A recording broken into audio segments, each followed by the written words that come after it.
الحمد لله رب العالمين والصلاة والسلام على سيد المرسلين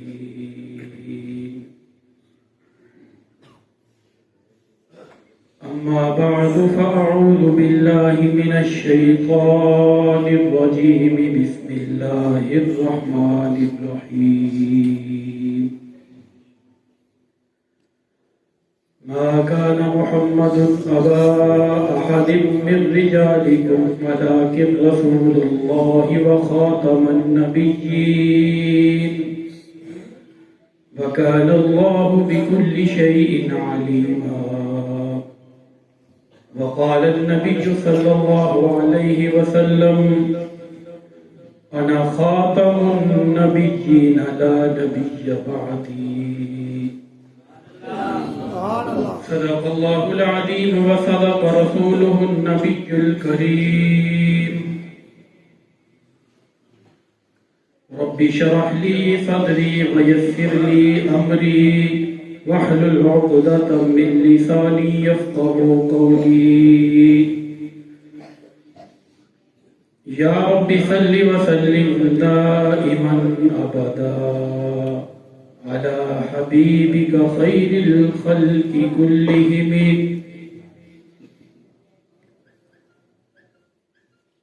بلغ العلا بكماله كشف الدجى بجماله حسنت جميع خصاله صلوا عليه وآله کتاب فطرت کے سر ورق پر جو نام احمد رقم نہ ہوتا کتاب فطرت کے سر ورق پر جو نام احمد رقم نہ ہوتا تو نقش ہستی ابھر نہ سکتا وجود لہو قلم نہ ہوتا یہ محفل کن فقا نہ ہوتی جو وہ امام امم نہ ہوتا یہ زمین نہ ہوتی فلک نہ ہوتا عرب نہ ہوتا عجم نہ ہوتا تیرے غلاموں میں بھی نمایاں جو تیرا عکس کرم نہ ہوتا تو بارگاہ ازل سے ان کا خطاب خیر الامم نہ ہوتا قابل سخت تعظیم و احترام حضرات علماء کرام محترم دوستوں بزرگوں اور بھائیوں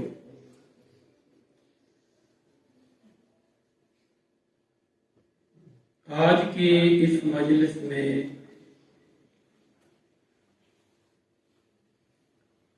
علماء کرام کے بیانات سننے کی غرض سے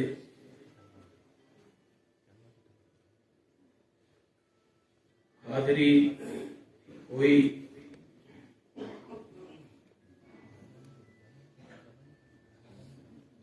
اور مجھے کچھ کہنے کا حکم بھی ملا اس لیے آپ حضرات کے سامنے کچھ کہنے کی جسارت کر رہا ہوں آپ کا زیادہ وقت نہیں لینا چاہتا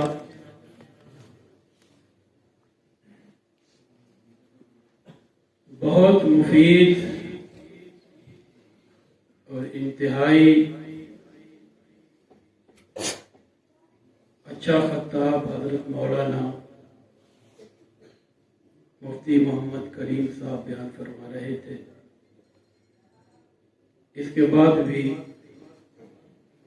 بیان ہوتے رہیں گے میں آپ کے سامنے دو چار کلمات کہہ کر اپنی بات کو ختم کروں گا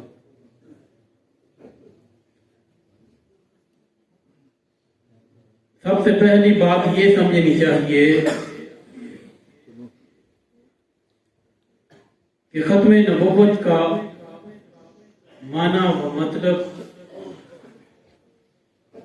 ختم نبوت کا معنی و مطلب اور سادہ سا مفہوم یہ ہے کہ آقا کائنات حضرت محمد مصطفیٰ صلی اللہ علیہ وسلم پر آ کر اللہ تعالی نے نبیوں کی تعداد کو مکمل کر کے ختم فرما دیا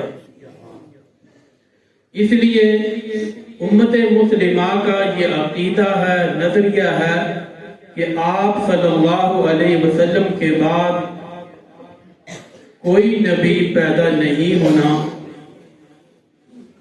اور کوئی شخص ایسا نہیں آنا جس کی نبوت اور رسالت چل سکے۔ اب تا قیامت کے لیے نبوت اور رسالت چلے گی تو حضرت محمد مصطفیٰ صلی اللہ علیہ وسلم کی چلے گی۔ اس لیے کہ اللہ تعالی نے اپنا تعارف پیش کرتے ہوئے فرمایا الحمدللہ رب العالمین۔ قرآن کا تعارف پیش کرتے ہوئے فرمایا ان ہوا الا ذکر للعالمین۔ بیت اللہ کا تعارف پیش کرتے ہوئے فرمایا ان اول بیت وضع للناس للذی ببکۃ مبارکا وہدی للعالمین۔ اور حضور صلی اللہ علیہ وسلم کا تعارف پیش کرتے ہوئے فرمایا وما ارسلناک الا رحمۃ للعالمین۔ اللہ تمام جہانوں کا رب ہے، اسی لیے کہا الحمدللہ رب العالمین۔ قرآن تمام جہانوں کے لیے ذکر اور نصیحت ہے، اسی لیے فرمایا ان ہوا الا ذکر للعالمین۔ خانہ کعبہ تمام جہانوں کے لیے مرکز ہدایت ہے، اسی لیے فرمایا ان اول بیت وضع للناس للذی ببکۃ مبارکا وہدی للعالمین۔ اور میرا اور آپ کا نبی تمام جہانوں کے لیے رحمت ہے، اسی لیے فرمایا وما ارسلناک الا رحمۃ للعالمین۔ جہاں جہاں اللہ کی ربوبیت ہے وہاں وہاں میرے نبی کی نبوت اور رسالت ہے۔ کائنات کی پورے جہان دیکھ لیجئے، کائنات کی ایک ایک چیز دیکھ لیجئے، جہاں کہیں بھی اللہ کی ربوبیت نظر آئے گی وہاں وہاں میرے نبی کی نبوت اور رسالت نظر آئے گی۔ اللہ نے قرآن میں بھی فرمایا ما کان محمد ابا احد من رجالکم ولکن رسول اللہ وخاتم النبیین۔ حضور نے خود بھی فرمایا انا خاتم النبیین لا نبی بعدی، کہ آپ کے بعد میں آخری نبی ہوں، میرے بعد کوئی نبی نہیں ہے، میرے بعد کوئی نبی نہیں ہے۔ میں اپنی بات کو ایک دوسرے انداز میں کہنا چاہتا ہوں، میرے نبی پہ آ کر اللہ نے نبوت اور رسالت کو ختم کر دیا ہے، بلکہ میں یوں کہنا چاہتا ہوں صرف نبوت اور رسالت کو ہی ختم نہیں کیا، میرے پیغمبر پہ آ کے کسی شخص کی جو نبوت کا دعویٰ کر سکے ولادت بھی ختم ہے، میرے نبی پہ آ کے رضاعت بھی ختم ہے، میرے نبی پہ آ کے بچپن بھی ختم ہے، میرے نبی پہ آ کے لڑکپن بھی ختم ہے، میرے نبی پہ آ کے جوانی بھی ختم ہے، میرے نبی پہ آ کے بڑی عمر بھی ختم ہے، میرے نبی پہ آ کے شان بھی ختم ہے، میرے نبی پہ آ کے مقام بھی ختم ہے، میرے نبی پہ آ کے مرتبہ بھی ختم ہے، میرے نبی پہ آ کے امانت بھی ختم ہے، میرے نبی پہ آ کے دیانت بھی ختم ہے، میرے نبی پہ آ کے فصاحت بھی ختم ہے، میرے نبی پہ آ کے بلاغت بھی ختم ہے، میرے نبی پہ آ کے کتاب بھی ختم ہے، میرے نبی پہ آ کے امانت بھی ختم ہے، میرے نبی پہ آ کے دیانت بھی ختم ہے، میرے نبی پہ آ کے حسن بھی ختم ہے، میرے نبی پہ آ کے جمال بھی ختم ہے، میرے نبی پہ آ کے کمال بھی ختم ہے، میرے نبی کے آ کے کردار بھی ختم ہے، میرے نبی پہ آ کے حسن و جمال بھی ختم ہے، میرے نبی پہ آ کے اللہ نے ہر ایک چیز کو ختم کر دیا۔ اسی کا معنی ہے انا خاتم النبیین لا نبی بعد۔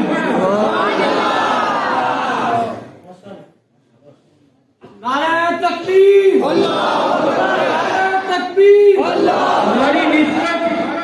ہماری نسبت رسول اللہ صلی اللہ علیہ وسلم کے ساتھ ہے، بلکہ یوں کہنا چاہتا ہوں میرے نبی کے ساتھ جس چیز کی نسبت ہوئی اس چیز میں عظمت آ جاتی ہے. نبی کے ساتھ جس چیز کی نسبت ہوئی اس میں عظمت آ جاتی ہے. آپ دیکھتے نہیں کہ آج دنیا جس کو ترقی کا دور کہتی ہے کہتی رہے، لیکن جس دور میں میرا پیغمبر آیا ساری کائنات کہتی ہے کہ وہ دور اعلیٰ اور فقیرہ دور تھا. اس لیے کہ نسبت نبی کے ساتھ میرا پیغمبر جس رات میں آیا وہ رات راتوں میں آیا، میرا پیغمبر جس دن میں آیا وہ دن دنوں سے آیا، میرا پیغمبر جس ہفتے میں آیا وہ ہفتہ ہفتوں سے آیا، میرا پیغمبر جس مہینے میں آیا وہ مہینہ مہینوں سے آیا، میرا پیغمبر جس سال میں آیا وہ سال سالوں سے آیا، میرا پیغمبر جس صدی میں آیا وہ صدی صدیوں سے آیا، میرا پیغمبر جس زمانے میں آیا وہ زمانہ زمانوں سے آیا، میرا پیغمبر جس لوگوں میں آئے وہ لوگ لوگوں میں آیا، میرے پیغمبر کے والدین سب سے اعلیٰ ہے، میرے پیغمبر کی نسبت جس چیز کے ساتھ بھی اللہ نے اس کو عظمت و مقام شان عطا کی. سبحان اللہ. یہ حضور صلی اللہ علیہ وسلم کے ساتھ نسبت ہے، اور آج ہماری نسبت نبی کے ساتھ ہے تو ہمیں کسی اور کی طرف دیکھنے کی ضرورت نہیں. ہم شفاعت چاہتے ہیں تو اپنے نبی کی، کل قیامت کے دن ہم سفارش چاہتے ہیں تو اپنے نبی کی. میرے پاس وقت نہیں کہ میں اپنی بات کو آگے بڑھاؤں. میں یہ کہنا چاہتا ہوں کہ اگر آپ کو اپنے نبی کی شان سمجھ میں آ جائے تو دنیا کا کوئی ایسا بدبخت بیٹا نہیں، کوئی ایسا شخص نہیں کہ جو آپ کو گمراہ کر سکے. اس لیے کہ سب سے پہلے حضور اکرم صلی اللہ علیہ وسلم کی شان کو سمجھیں. آپ کی شان اتنی اعلیٰ ہے کہ کیا کہا جائے. آپ کی شان کو مفسر بھی بیان کرتا ہے، محدث بھی بیان کرتا ہے، مناظر بھی بیان کرتا ہے، خطیب بھی بیان کرتا ہے، شاعر بھی بیان کرتا ہے. آپ کی شان کو صحابی بھی بیان کرتا ہے. ہر ایک کا اپنا اپنا انداز ہے. آپ کی شان کو خود خدا بیان کرتا ہے. آپ کی شان کو خود خدا بیان کرتا ہے. جس کی شان کو خود خدا بیان کر دے پھر مجھ جیسا کوئی کرے تو کیا مانا ہے. صرف اسی کو سامنے رکھتے ہوئے بات لکھی جاتی ہے، بات کہی جاتی ہے کہ اللہ کی بارگاہ میں کوئی نہ کوئی جملہ، کوئی نہ کوئی بات پسند آ جائے اور سب کا بیڑا پار ہو. قرآن کو کھولیے، قرآن میرے پیغمبر کے لیے کیا کچھ کہتا ہے. الحمد سے لے کے والناس تک سارا قرآن حضور کی شان. الحمد سے لے کے والناس تک سارا قرآن ختم نبوت کے اوپر دلیل ہے.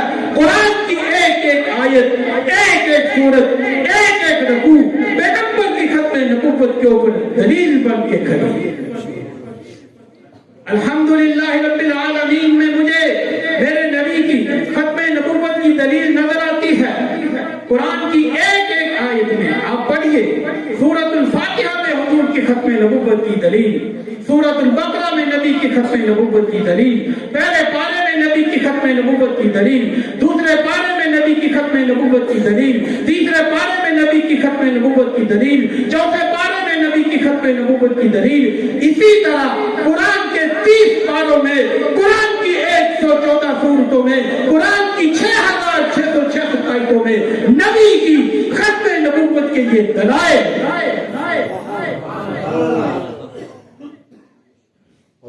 اور وہ واضح آیات قرآن کریم کی جس کے اندر اللہ تعالیٰ نے آپ صلی اللہ علیہ وسلم کی صرف ختم نبوت کی دلیل کو بیان کیا ہے وہ الگ ہے.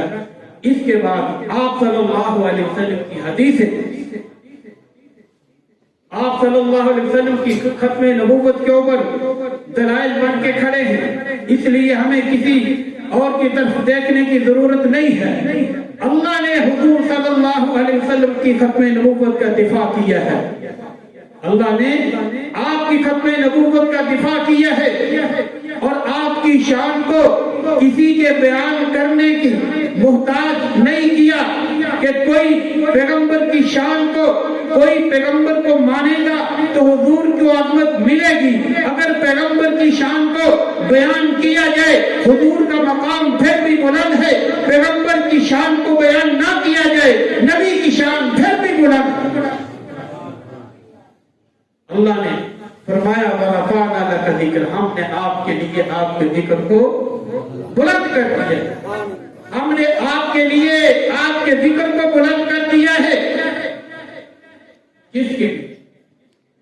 نبی کے لیے، نبی کی راحت کے لیے، نبی کے دل کے سکون کے لیے اللہ نے فرمایا وَرَفَعْنَا لَكَ ذِكْرَ، کہ اے پیغمبر تیرے لیے تیرے ذکر کو بلند کر دیا ہے، اے پیغمبر تیرے لیے ہم نے تیری ہر ایک چیز کو بلند کر دیا ہے، تیرے لیے تیرے بچپن کو بلند کیا، تیرے لیے تیرے حسن کو بلند کیا، تیرے لیے تیرے جمال کو بلند کیا، تیرے لیے تیرے کمال کو بلند کیا، تیرے لیے تیری امانت، دیانت، صداقت، فصاحت، بلاغت، کتاب، امت کو بلند کرنے والے ہم ہیں۔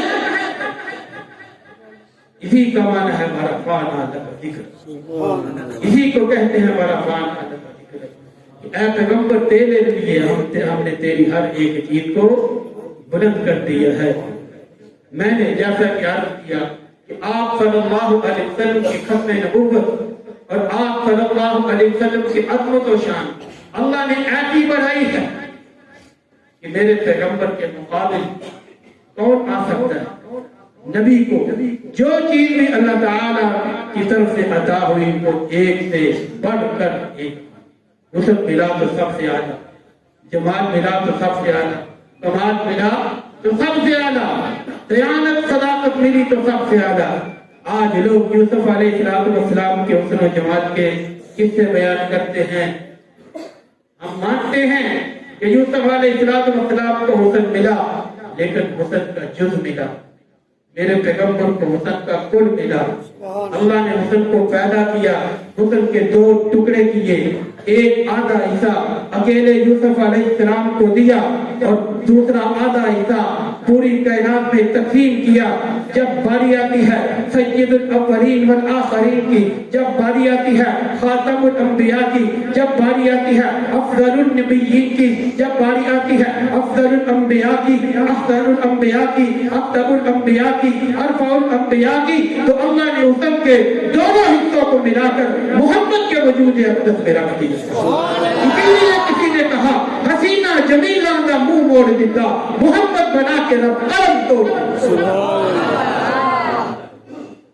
میرے عرض کرنے کا مقصد یہ ہے، اللہ تعالیٰ سے دعا کی جاتی ہے کہ اللہ ہمیں اپنے نبی کا فرما بردار، تابعدار، آپ کے اطاعت گزار بنائے۔ وآخر دعوانا الحمدللہ۔